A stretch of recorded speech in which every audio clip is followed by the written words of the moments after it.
Talking about digestion, I can't think of anybody who eats more than this guy right here. His name is Brownie. His brother is definitely bigger and hungrier. But one of the things that they like to eat is carrots. And Brownie, you not hungry today? Want a bite? No? Okay. Talking about digestion, Brownie, and how food is digested. Now, yesterday, I had you match, in the matching pairs, I had you match the body parts to their names. Are you ready to take it to the next level? Okay, good. Because now, we're going to take a look at the matching pairs again after this. But I'm not going to ask you to label what they look like, because I know you did a fantastic job with that. I'm going to take it to the next level. And if you're ready, say, "Bring it on, Mr. Erlinger." Okay then, sure, I will. All right, so in the matching pairs, you're going to be matching the body parts to their functions, or to what their job is. Each body part in your body has a job, okay? And let's talk about them. Well, first, the job we talked about yesterday of the mouth is to make the food, is to make the food into smaller, wet, tinier pieces. Your teeth crush up all the food. They chew it, they grind it. Your saliva makes it wet.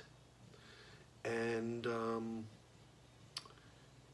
then it just goes down to your esophagus from your mouth. Okay, your tongue mixes it around. Oop, that's what I was thinking of. Okay, so then what happens when it goes in your body? Well, we talked about yesterday, the esophagus squeezes the food down to your stomach. Okay, and that takes some time. And I always recommend to my children not to eat before they go to bed. You should have about 45 minutes or so. So you don't want to ever put down a plate of lasagna and then lay down and go to sleep, because it needs time for your food to go down, okay? So we have a rule in this house. We say, kitchen's closed, when it gets kind of late, especially when kids don't eat their dinner. Okay, so then we have esophagus squeezes that food down. It goes down into the pipe, goes down that pipe, down to the stomach. Well, the stomach is kind of hanging out.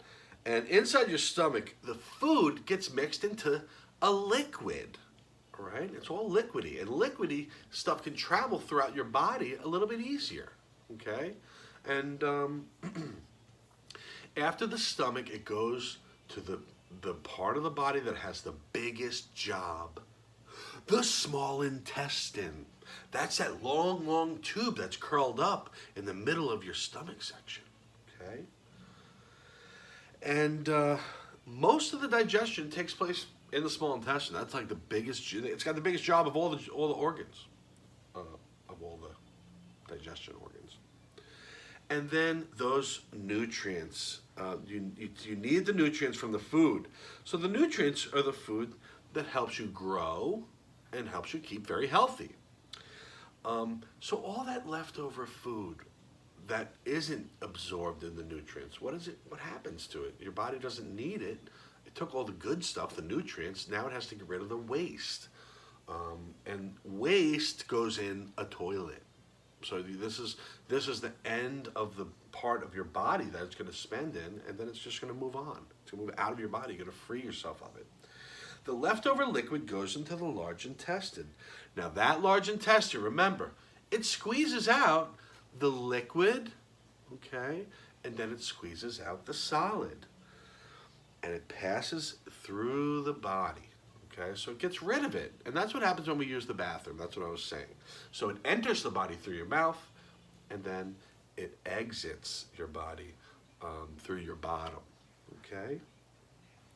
And food can stay in your stomach for about maybe I guess all the way up to 5 hours that food can stay in your stomach before it moves on, before it passes to that small intestine. So let's talk about the sequence one more time, and then I'm going to show you a picture, and we're going to look at some labels, okay? So we have mouth, teeth, tongue, Saliva makes the food, breaks it down in a process called digestion. It goes down your esophagus. How does it get down? Well, the esophagus' job is to squeeze the food down to the stomach. Okay? And then, after the esophagus squeezes that food down, it goes to the small intestine. It has a very big job. I mean, it's taking in all the nutrients, and that's really good stuff for your body to grow and get healthy. Well, after that, the small intestine doesn't need the rest of it because it's extra. It's too much. So then it gets passed on from the small, what is the word they use? The small, long, curled up tube. It's almost like the size of a hose, garden hose. And then it goes to the large, like a fireman hose size, the large intestine. Now the large intestine, remember, it's going to squeeze out the rest of the liquid and the solid waste out of your body. You're going to get rid of it, okay, because you don't need it there. Now, you're going to see something like this. And it's going to ask you, where does this part go? Where does it belong? Now, it may be too much to write the whole esophagus on the line. I'm not going to ask you to do that. If you just put the first letter of that word, E, that would be fine. And just label the part on the diagram where you think it belongs. Stomach is S. Small intestine is SI. Large intestine is LI. And that's really about it. All right, guys, have a great day. Have fun labeling your diagram. Yeah, Brownie, he was really good. He didn't put any waste on my teacher's manual book. I thought maybe he'd have some waste when I was holding him for 10 minutes straight, but he did not. He was a really good boy. I'm going to put him back, and we can just talk about it instead of having it on our books in front of us. All right, everybody, have a great day. I'll see you next time. Doing a super job. It's a tough week in science, but you're hanging into there, and don't give up. Remember, hard work works. All right, see you next time.